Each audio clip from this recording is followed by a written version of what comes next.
बघा, ज्यांना वायफळ बडबड करायची असते, पूर्वग्रह दूषित ठेवून कोणाच्या तरी सांगण्यावरून अशा पद्धतीने बदनामी करण्याची भाषा करायची असते, ते अशा पद्धतीने मी ह्या त्यांनीच दिलेल्या पेपरच्या आधारे बोललेलो आहे. त्याच्यामध्ये बाहेरचं काहीच नाही बोललेलो आहे मी. त्यामुळे त्यांच्या या वायफळ बोलण्याकडे मला लक्ष देण्याची आवश्यकताच नाही. त्यांची स्वतःची जी तक्रार आहे, त्याच तक्रारीमध्ये त्यांनी लिहिलेलं आहे की ह्या प्रत्येक वेळेला मला भीती वाटत असल्यास मी नेहमी माझे आई वडिलांना सोबत घेऊन ठेवत होते. आता जर प्रत्येक वेळेला आई वडील होते आणि आई वडील तर सज्ञान आहेत, मुलगीसुद्धा सज्ञान आहे, तर त्यांना एकदा असा गैरप्रकार झाला असं जर निदर्शनास आलं तर ताबडतोब त्यांनी पोलीस स्टेशनची धाव का नाही घेतली, हा विषय तर येतोच. दुसरं म्हणजे इथे त्यांनी स्पष्ट लिहिलेलं आहे त्यात त्यांच्या तक्रारीमध्ये, मी 29 डिसेंबर 2023 रोजी स्वतःहून माहेरी गेलेली आहे. जाताना मला डॉक्टरनी सांगितलं म्हणून माझं स्त्रीधन जे आहे त्या सहित घेऊन गेलेले आहे.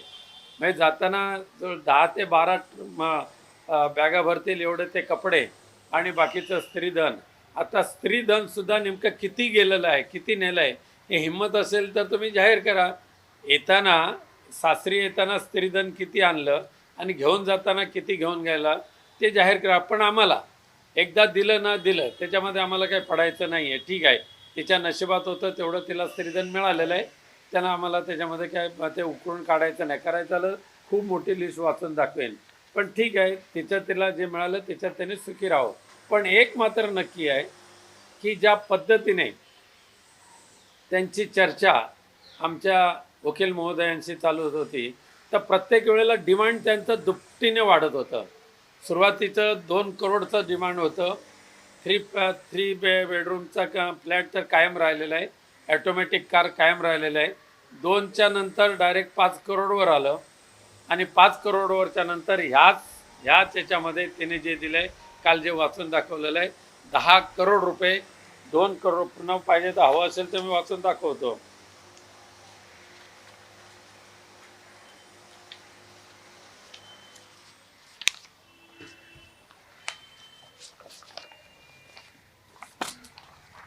टोटल 12,50,00,000 एवढी डिमांड जी त्यांची वाढलेली आहे.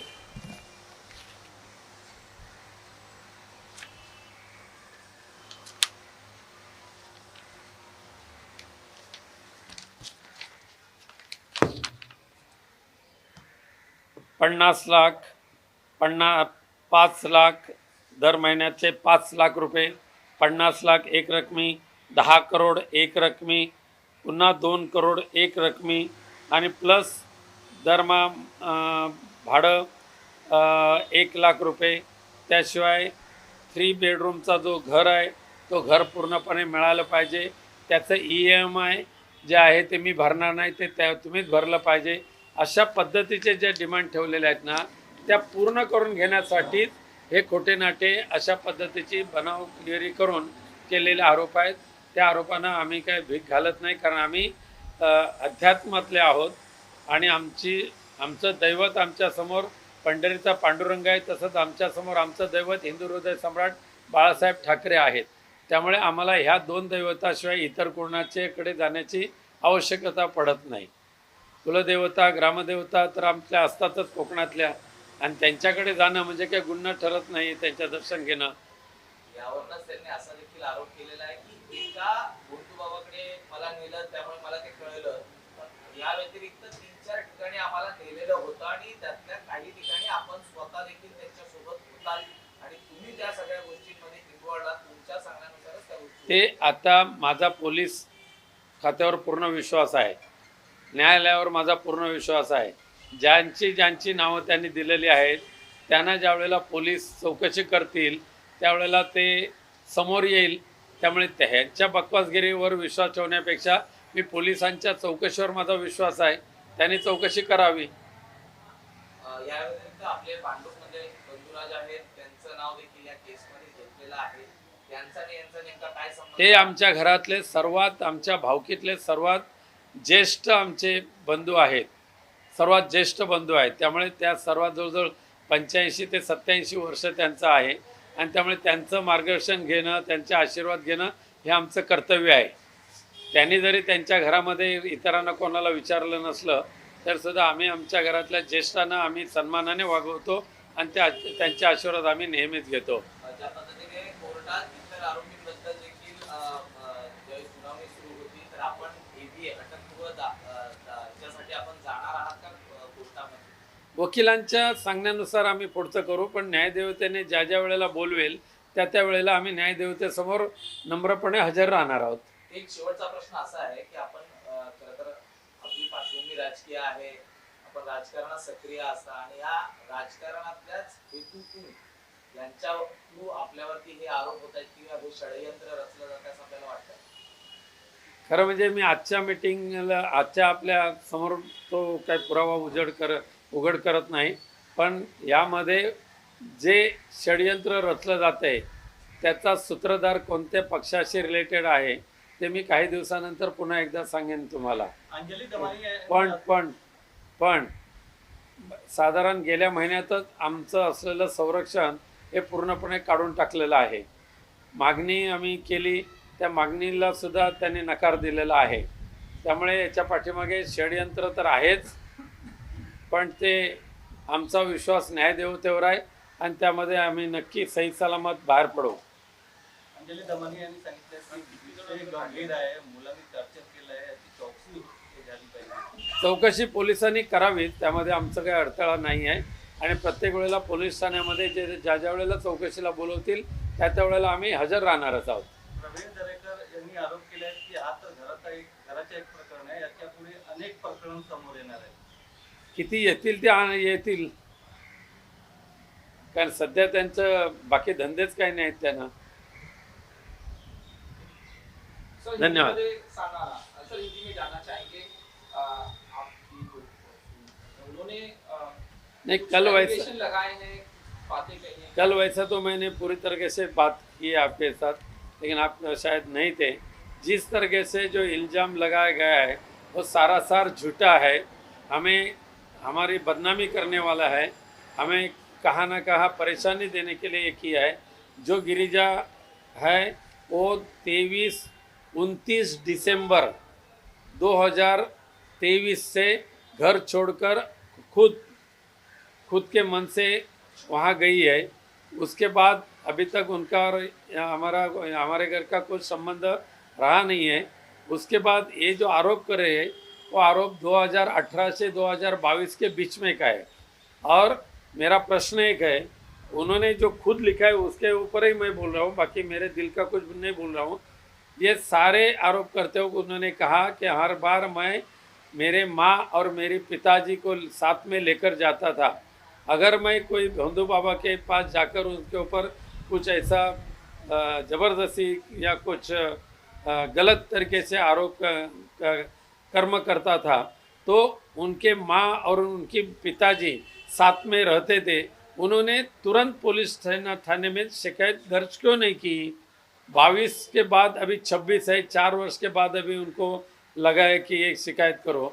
उसके बाद 29 दिसंबर 2023 से वो घर छोड़कर गए, पूरा सामान लेकर गए और उन्होंने स्टेटमेंट में लिखा है, मेरे डॉक्टर ने मुझे कहा इसके लिए मैं मेरा स्त्री धन और मेरा सारा जो भी कुछ है, हाँ, वो सब मैं लेके जा रहा हूँ. हमने उसके लिए उसको एक सिंगल वर्ड से पूछा नहीं, ये क्या क्या लेके जा रहे हैं वो हमें दिखाओ, ये भी हम लोगों ने इतने पूछा. हम बोला ठीक है, जो उसके नसीब में था वो सब लेकर गया, हमें उसके पास कुछ देखना नहीं. लेकिन ठीक है, अब भी जो उन्होंने डीवी का केस फाइल किया उसमें कम से कम 12.5 करोड़ रुपए की मांग की है. लेकिन उसके पहले भी पहली जो उनके डिस्कशन हुआ था उसमें 5 करोड़ और एक जो मध्यस्थ है उसके लिए 2 करोड़ की मांग की थी. 3 बेडरूम किचन का मांग की थी. एक automatic car not less than 20 lakh उसकी मांग की थी. टेरेस फ्लैट चाहिए था, वो भी थाना या बोरीवली में चाहिए था, ऐसी मांग की थी.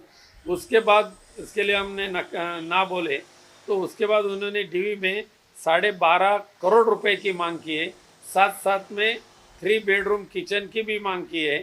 साथ साथ में हर महीने में 1 लाख और उसका रेंट होना चाहिए, वो भी मांग की है।